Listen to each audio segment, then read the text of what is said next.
Existem alegações que a forma e protuberâncias do crânio são indicativas das faculdades e aptidões mentais de uma pessoa, o que, com base na frenologia, explicam-se tais fenômenos. De Edgar Allan Poe, O Demônio da Perversidade é o conto de hoje.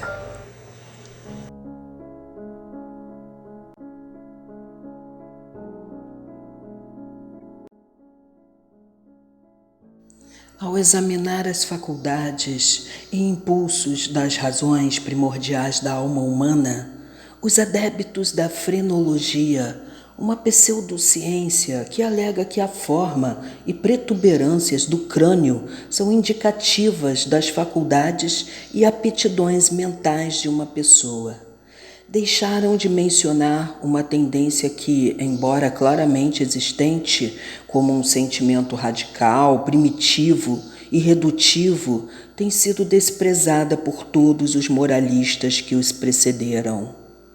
Na absoluta autonomia da nossa razão, todos nós a temos omitido.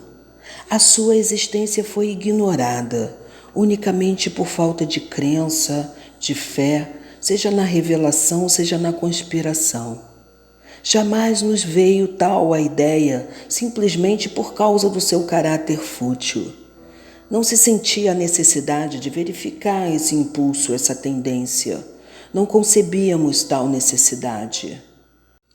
Não podíamos apreender a noção desse primeiro movimento e, dada ainda a hipótese dela se introduzir em nós à força, jamais teríamos podido compreender o seu significado na ordem das coisas humanas, temporais ou eternas. Não se negará que a frenologia e uma parte da metafísica são hipoteticamente manipuladas.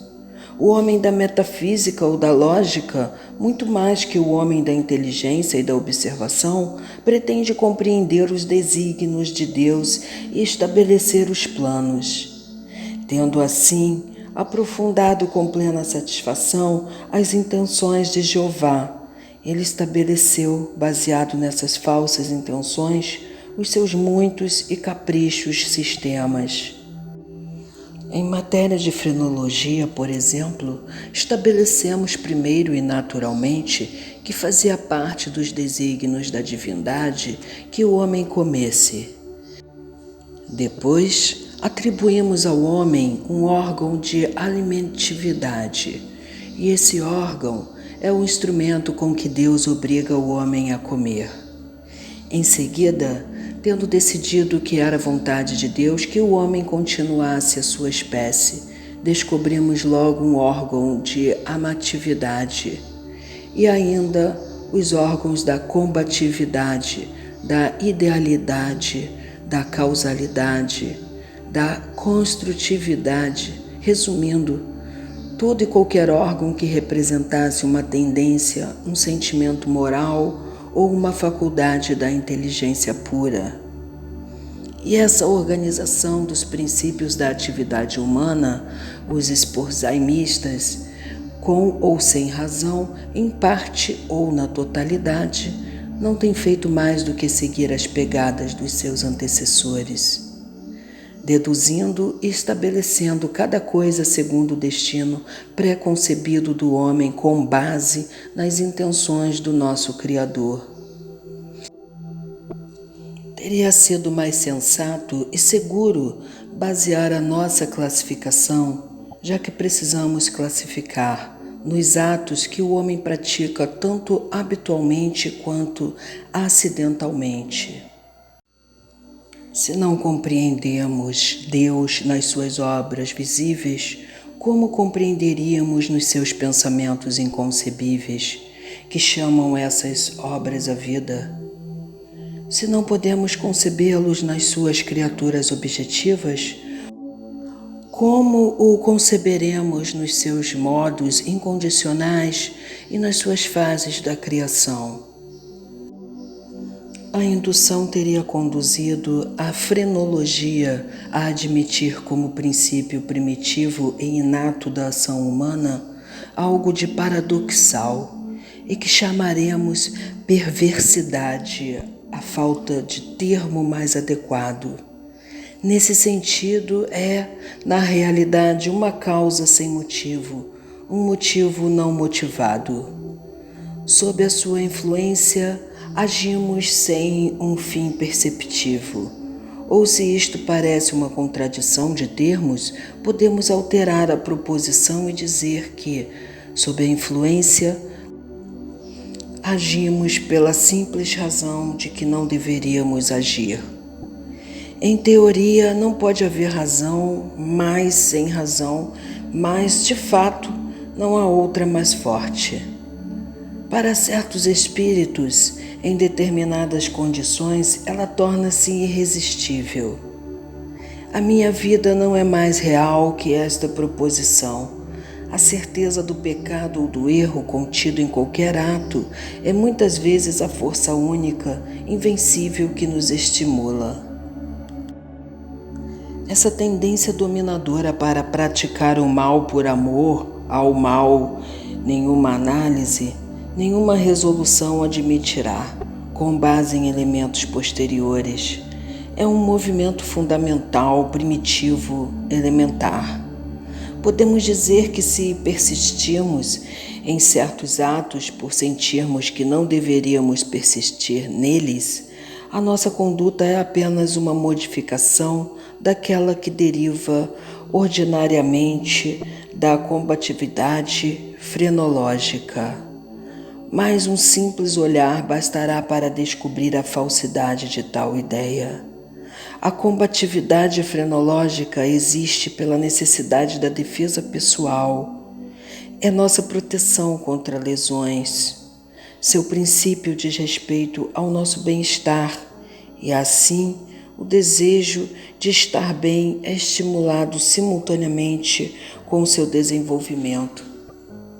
Todo homem, ao apelar para o seu próprio coração, encontrará finalmente a melhor resposta para o sofisma de que se trata. Quem consultar, lealmente interrogar atentamente a sua alma, estará disposto a negar toda a radicalidade da propensão em questão. Não é mais incompreensível do que distinto. Não há homem, por exemplo, que em dado momento não tenha sido devorado por um desejo ardente de torturar o seu ouvinte com rodeios. Aquele que fala sabe que está desagradando com esses rodeios, embora com a melhor das intenções de agradar. Ele geralmente é curto, preciso e claro. A linguagem mais lacônica e luminosa está lutando para ser pronunciada em sua língua. É apenas com dificuldade que ele se abstém de dar-lhe fluxo. É com esforço que ele se obriga a recusar-lhe a passagem. E ele teme e conjura o mau humor daquele a quem se dirige. Ele teme e deprecia a raiva daquele a quem se dirige. Ainda o pensamento o atinge que, por certas involuções e parênteses, essa raiva pode ser engedrada. Esse único pensamento é o suficiente. O impulso aumenta para um capricho, o capricho para um desejo, o desejo em uma necessidade incontrolável e o anseio para profundo pesar e mortificação do falante e em desafio a todas as consequências, é satisfeito. Com profundo pesar e mortificação de quem fala e o desprezo mais absoluto por todas as consequências possíveis. Temos diante de nós uma tarefa que devemos executar rapidamente. Sabemos que se atrasarmos será a nossa ruína. A crise mais importante da nossa vida reclama, com a voz imperativa de uma trombeta, a ação e energia imediatas. Somos consumidos de impaciência por meter mãos à obra. O antigosto de um resultado glorioso põe toda a nossa alma em fogo. Essa tarefa tem forçosamente de ser iniciada hoje. No entanto, adiamos para amanhã E por quê? Não há explicação, a não ser o fato de sentirmos que isto é perverso. Sem aprofundar o sentido, vamos nos servir da palavra. O dia seguinte chega e, ao mesmo tempo, uma ansiedade em fazer o nosso dever. Mas com esse acréscimo de ansiedade surge também um desejo ardente, desconhecido, de diferir mais uma vez. Desejo angustiante, pois que a sua natureza é impenetrável. Quanto mais o tempo passa, mais forte se torna esse desejo. Resta apenas uma hora para a ação e essa hora é nossa. Trememos com a violência do conflito que se agita dentro de nós, com a batalha entre o definido e o indefinido, entre a substância e a sombra. Mas se a disputa foi até agora a sombra que prevalece, nós lutamos em vão. O relógio bate e é a hora do nosso bem-estar. Ao mesmo tempo, é a nota do cantor para o fantasma que há tanto tempo nos intimida. Este desaparece, estamos livres, volta a antiga energia. Agora sim vamos trabalhar, finalmente, mas aí é muito tarde. Estamos à beira de um precipício. Olhamos para o abismo e nos sentimos doentes e tontos. Aos poucos, nossa doença, tontura e horror se fundem em uma nuvem de sentimentos inqualificáveis. Por gradações ainda mais imperceptíveis, essa nuvem assume forma, assim como o vapor da garrafa de onde surgiu o gênio das 1001 noites. Mas da nossa nuvem à beira do precipício ergue-se, cada vez mais palpável, uma forma 1000 vezes mais terrível de qualquer gênio, que qualquer demônio das fábulas. E contudo, não passa de um pensamento, mas um pensamento assustador, um pensamento que nos gela a alma e as penetra com as ferozes delícias do seu horror. É apenas a ideia de quais seriam nossas sensações durante uma queda de tal altura, e essa queda, esse aniquilamento precipitado, pela própria razão de que envolve aquela horrível e repugnante de todas as imagens de morte e sofrimento que já se apresentaram à nossa imaginação, por essa mesma causa nós desejamos mais vividamente. E porque nossa razão nos afasta violentamente do abismo, portanto, nós nos aproximamos dela da maneira mais impetuosa. Não há paixão na natureza tão diabolicamente impaciente como a daquele que, estremecendo à beira de um precipício, sonha em lançar-se nele. Ceder, tentar pensar um só instante, é o mesmo que estar inevitavelmente perdido, pois a reflexão ordena-nos que nos abstenhamos, e é por causa disso mesmo, digo eu, que não podemos fazer. Se não há um braço amigo para nos deter, e se somos incapazes de um esforço para nos afastarmos para longe do abismo, lançamo-nos nele, estamos aniquilados. Examinaremos estas ações e outras análogas e acharemos que eles resultam unicamente do espírito de perversidade. Nós as perpetramos porque sentimos que não devemos. Além ou por trás disso, não há princípio compreensível e poderíamos de fato considerar esta perversidade uma instigação direta do arquidemônio, se não fosse ocasionalmente conhecido por operar em prol do bem. Já expliquei muito. Para responder à sua pergunta, para que possa esclarecer a você porque estou aqui, para que possa atribuir a você algo que deve ter pelo menos o aspecto tênue de uma causa para eu usar estes grilhões, E por eu ocupar esta cela de condenados, se eu não tivesse sido tão prolixo, você poderia ter me entendido mal ou me achar louco. Dessa forma, você perceberá facilmente que sou uma das muitas vítimas do demônio da perversidade.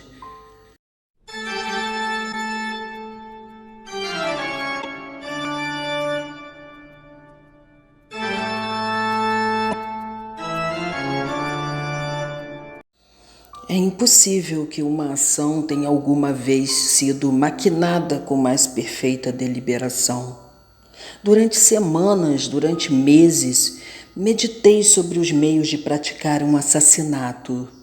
Fiz 1000 planos porque a execução de cada um deles implicava uma probabilidade de revelação. Por fim, lendo alguns relatórios franceses, deparei com a história de uma doença quase mortal que atacou Madame Pilau, por causa de uma vela acidentalmente envenenada. O caso me intrigou. Eu sabia que a minha vítima tinha o hábito de ler na cama. Eu sabia também que seu apartamento era estreito e mal ventilado, mas não preciso incomodá-lo com detalhes impertinentes. Não preciso descrever os artifícios fáceis pelos quais substituí no castiçal de seu quarto de dormir a vela que encontrei por uma vela de minha própria fabricação. Na manhã seguinte, ela foi encontrada morta em sua cama e o veredito do legista foi morte súbita. Herdei a sua fortuna e tudo correu bem durante vários anos. A ideia de ser descoberto não me entrou uma única vez na mente. Quanto aos restos da vela fatal, eu próprio os tinha destruído. Não havia deixado a sombra de um fio que pudesse servir para que me acusassem do crime ou mesmo de mim suspeitassem. É impossível conceber o magnífico sentimento de satisfação que me enchia o peito quando eu pensava na minha absoluta segurança.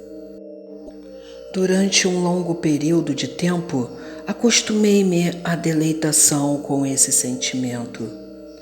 Proporcionava-me um prazer mais real que todos os benefícios puramente materiais resultantes do meu crime. Chegou uma época a partir da qual o sentimento de prazer se transformou, aos poucos, em quase impercebível, em um pensamento que me dominava e me fatigava. E fatigava-me porque me dominava. Eu não conseguia me livrar dele por um instante. É comum ficarmos assim incomodados com o zumbido em nossos ouvidos, ou melhor, em nossas memórias, do fardo de alguma canção comum ou de alguns fragmentos inexpressivos de uma ópera. Nem seremos menos atormentados se a canção em si for boa ou se o ar da ópera for meritório. Desta forma, finalmente, eu me pegaria perpetuamente meditando sobre minha segurança e repetindo em voz baixa a frase: estou seguro. Um dia em que passeava na rua, comecei a murmurar quase em voz alta essas palavras habituais. Num acesso de atrevimento, eu exprimia-me assim: estou seguro. Sim, contando que não seja tão estúpido que eu próprio me denuncie. Mal tinha pronunciado essas palavras, senti um frio penetrar-me até o coração. Eu adquirira uma certa experiência desses acessos perversos, cuja natureza singular expliquei com certa dificuldade, e lembrava-me muito bem de que eu nunca soubera resistir a esses vitoriosos ataques. E agora essa sugestão fortuita, vindo de mim, de que eu pudesse ser bastante estúpido para confessar o assassinato cometido, enfrentava-me como a própria sombra daquele que eu tinha assassinado e chamava-me para a morte. A princípio, fiz um esforço para sacudir esse pesadelo da alma.